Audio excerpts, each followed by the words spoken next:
Hello guys, welcome back to my channel. আপনারা দেখছেন মিত্র ভূমিতাস channel. আমি রূপমিতা রায়। আজকে দেখেই বুঝতে পারছেন এতগুলো কড়াই শাক নিয়ে বসে পড়েছি আমি। এটাকে আজকে কড়াই শাকের রেসিপি তোমাদেরকে দেখাবো। খেসারি কড়াই বা কড়াই শাক যা বলবে তোমরা। সো আজকে কড়াই শাকের রেসিপিটা তোমাদের সাথে শেয়ার করব। এই রেসিপিটা আমি শিখেছি আমার দিদার কাছ থেকে। দিদা খুব সুন্দর রান্না করে এটা, আর এটা সম্পূর্ণ নিরামিষ আজকে হবে, নিরামিষ কড়াই শাক ভাজার রেসিপি। সো চলো লেটস স্টার্ট। আমি আজকে বাজাটা শুরু করে দিই, মানে বেছে আগে রেডি করি, তারপরে তোমাদের কাছে রেসিপিটা শেয়ার করছি। ওকে, প্রথমে আমরা শাকটা বেছে নিই। কীভাবে বাছবো সেটা তোমাদেরকে একটু দেখিয়ে দিই। দেখতে পাচ্ছ এখানে আমি কিন্তু পুরো শাকটাই নিয়ে নিচ্ছি, কারণ আমাদের শাকটা খুবই পরিষ্কার ছিল। তো সেই জন্য জাস্ট যদি কোনো শক্ত ডাঁটা থাকে তাহলে সেটাকে বাদ দিয়ে বাদবাকি পুরোটাই নেওয়া যাবে। শাকটা বাছা হয়ে গেছে, তারপর দেখো আমি এখানে কাটা শুরু করে দিয়েছি। আর এই শাকের নিয়ম হচ্ছে, যে কোনো শাকই যত সুন্দর করে ছোট ছোট করে কাটা যায় তত কিন্তু শাকের টেস্টটা ভালো হয়। শাক যত মিহি করে কাটা হবে ততই কিন্তু শাকের টেস্ট আরও বাড়বে।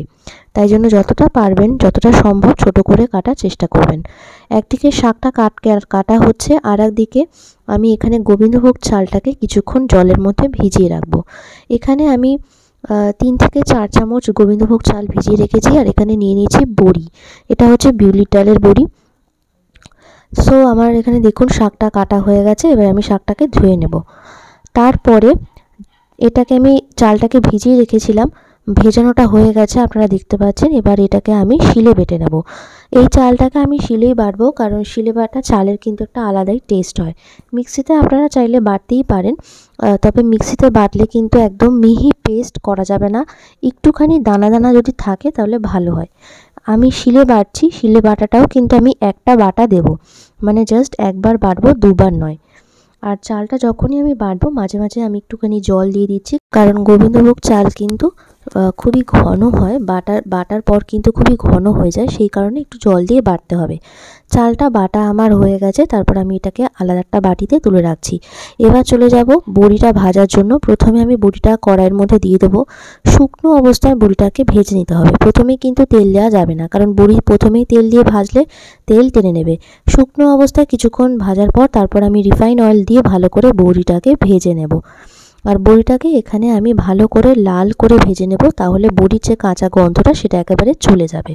বড়িটা ভাজা হয়ে গেছে। এবার আমি শাকটা ভাজার জন্য ওই কড়াইতেই মাস্টার অয়েল দিয়ে দেবো বা সর্ষের তেল দিয়ে দেবো। তার মধ্যে এখানে ফোড়নে দেবো হচ্ছে 3টে শুকনো লঙ্কা। শুকনো লঙ্কাটাকে মাঝখান থেকে এরকমভাবে চিড়ে তারপর এটাকে ফোড়নে দিয়ে দেবো। ফোড়নটা দেওয়ার পর শুকনো লঙ্কাটাকে আমি ভালো করে একটুখানি ভেজে নেব। যতক্ষণ না এটার কালার চেঞ্জ হচ্ছে ততক্ষণ আমি শুকনো লঙ্কাটাকে ভালো করে ভেজে নেব। শুকনো লঙ্কাটা ভাজা হয়ে যাওয়ার পর এখানে আমি আদা বাটা 1 চামচ আদা বাটা ফোড়নে দেবো। আর আদা বাটা দেওয়ার সাথে সাথে প্রচণ্ড পরিমাণে ছেটাতে শুরু করে, সেই জন্য সঙ্গে সঙ্গে শাকটাকে আগে থেকে ধুয়ে জল ঝরিয়ে রাখা শাকটাকে সঙ্গে সঙ্গে দিয়ে দিতে হবে, তাহলে ছেটানোটা একেবারে বন্ধ হয়ে যাবে। শাকটা দেওয়ার পর একটুখানি ভালো করে মিক্স করে নেব আদার সাথে, যেহেতু আমরা ফোড়নটা দিয়েছিলাম এবং আদাটাও ফোড়নের মধ্যেই আছে, তো সেই জন্য। আর আদা ফোড়নে দিলে এই শাকের কিন্তু একটা সুন্দর গন্ধ বেরোয়। তারপর দিয়ে দেবো পরিমাণ মতো নুন।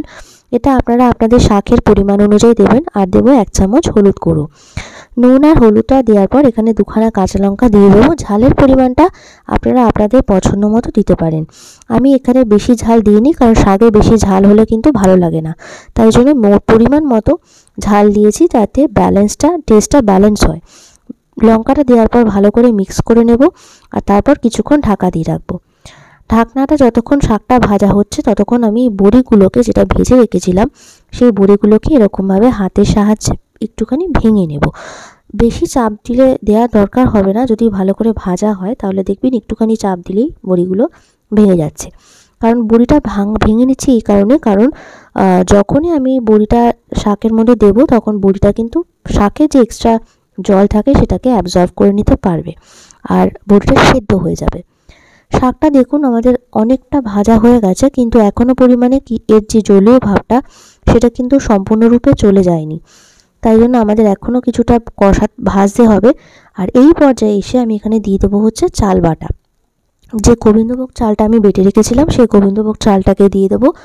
আর গোবিন্দভোগ চালের বাটার পরে একটুখানি ধোয়া জলটাও আমি এখানে দিয়ে দেবো। তাহলে পুরো চালটাই আমরা দেওয়া হয়ে গেল এবং শাকটাও সুন্দরভাবে ভাজা হয়ে যাবে। এই পর্যায়ে এসে আমি এখানে দিয়ে দেবো হচ্ছে 1 চামচ চিনি। চিনিটা শাকের মধ্যে মাস্ট, চিনি শাকের মধ্যে দিলে একটা টেস্ট আসে, টেস্টটা ব্যালেন্স হয় এবং শাকের যে একটা গন্ধ বেরোয় সেই গন্ধটা কিন্তু চলে যায়। চিনিটা দিয়ে ভালো করে আমি শাকটাকে ভেজে নেব। আর এই কড়াই শাকটা কিন্তু খুব খেতে টেস্টি হয় এবং এর একটা আলাদাই স্বাদ আছে। তারপরে আমি সবার লাস্টে বড়িটাকে দিয়ে দেবো, ভেজে রাখা বড়িটাকে দিয়ে দেবো, দিয়ে ভালো করে এটাকে আমি মিক্স করে নেব। আর বড়িটাকে একদম শেষের দিকে দিতে হবে, কারণ বড়িটা খুব একটা গলে গেলে কিন্তু ভালো লাগবে না। তাই জন্য মোটামুটি যাতে সেদ্ধ হয় এবং ভাজাটাও হয়ে যায় সেইভাবেই বড়িটাকে শেষের পর্যায়ে দিতে হবে। দিয়ে ভালো করে আমি ঢাকা দিয়ে রাখবো, তাহলেই কিন্তু আমাদের কড়াই শাকটা একেবারে সম্পূর্ণ রেডি হয়ে যাবে।